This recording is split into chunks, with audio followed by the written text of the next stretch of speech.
For more on this, let's welcome in our NBA analyst and the former champ, Rip Hamilton. Rip, we got the news yesterday about the potential relaxing of vaccine mandates in the NYC. How big is this for the Nets to potentially have Kyrie and their big three full-time down the stretch?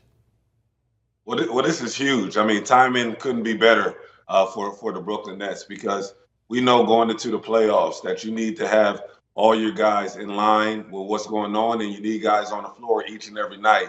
And to have him in and out of the lineup, especially in the regular season, you can see how chemistry is always not great, knowing that Kyrie's going to be the man one day, and then the next game you might got a role player trying to do what he does out on the floor, and that's almost impossible.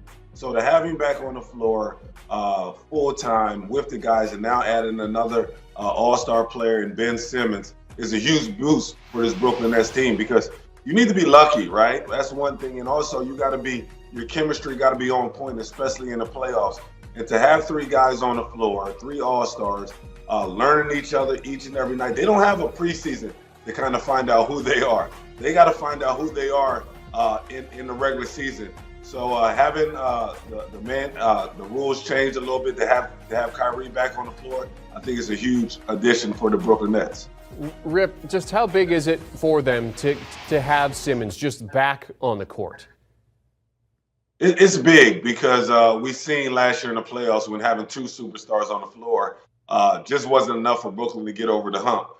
To add that third guy and have that third guy come out and, be a playmaker, right? He doesn't need to be the guy that got to score 20, 30 points a night for you. He's the guy that has to set and make sure everybody else gets the ball. We know Kyrie is great in clutch at the end of the game. We know KD is clutch.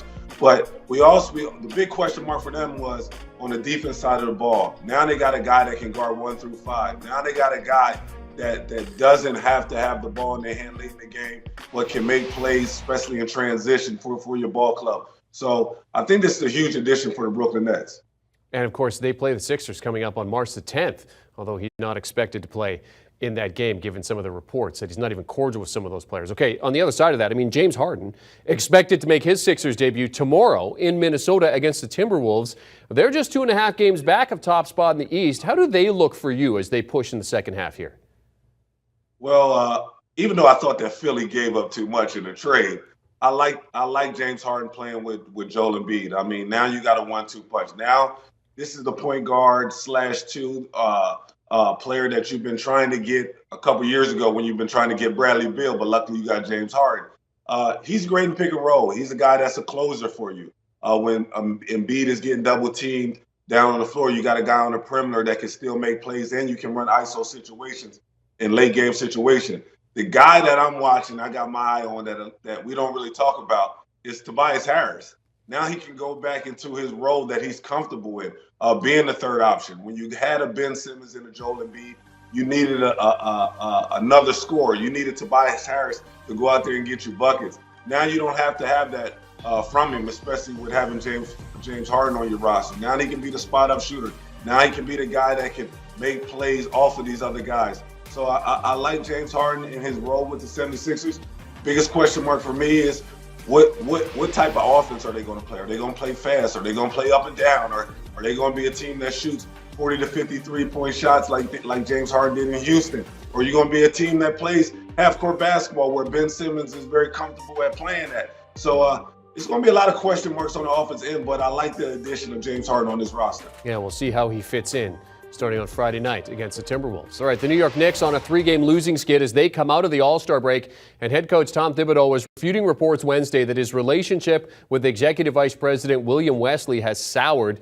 The Knicks have lost 13 of their last 16 games. Thibodeau is in year 2 of a 5-year deal. I mean, how hot is that seat for him right now, Rip?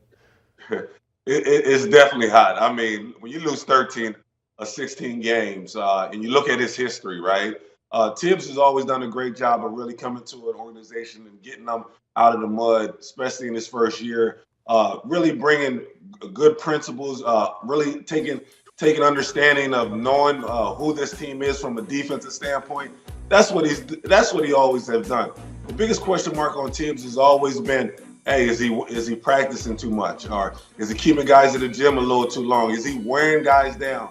Offensively, Can he make the adjustments, especially in playoff situations or even late in the season? We know that his teams are going to play hard. So I think they're the question marks from a Tom Thibodeau team. The biggest question mark for me is how do the other guys on the team look at him, especially when knowing that Kemba Walker is a respected guy in the locker room, a guy that's been respected in the league for so long. And then when you bring him to the team, he's not playing as well on the defensive end. You sit him. Now he's talking about not playing for the rest of the season. That impacts the young guys on your team because Kemba was an all-star. He was a leader on and off the floor. And then when you sit this guy and he's going through the situation that he's going through right now, sometimes as young guys, you kind of lose focus and start to question, say, hey, man, if I go through a bad couple of games, are you going to do the same thing to me? So I think that it's a question mark of not him just losing management, but also losing the guys in the locker room. And Thibodeau said, look, we're all on the same page here, but he did hint that some of these young guys are going to see some added minutes as they hit the stretch run of this season. All right, let's look at a few teams here and get your take on whether or not they're contenders or pretenders. Let's start with Cleveland Cavaliers. Even with the Sixers and the Bucks sitting 2.5 games back in the East, Rip, contenders or pretenders? Hey, Jeremy, I kind of go back and forth with this one, right? Because Cleveland defensively, they are contenders. They're long, they're athletic, they get up after you. They got 2 All-Stars on their roster this year. But I just don't feel as though that they have enough veterans on this ball club. I think their youth is going to hurt them. Their star power is their young guys. So in order to win playoff games, you got to have veteran guys. So if I had to pick one, I would have to say pretenders, all just on a simple fact that they got to get a couple more years under their belt. Their all-stars got to turn into veterans super fast. So I can't make them into contenders until they get a couple more years under their belt. Good core, but plus 5,000 to win the NBA title. All right, over in the West, let's talk about Memphis. They sit third as everyone tries to keep Phoenix in sight. The Suns' 8 game was up on the Grizzlies. John Company, contender or pretender? Rip. I'm going with pretender. I'm going with contenders on this one. And the reason why, John Moran.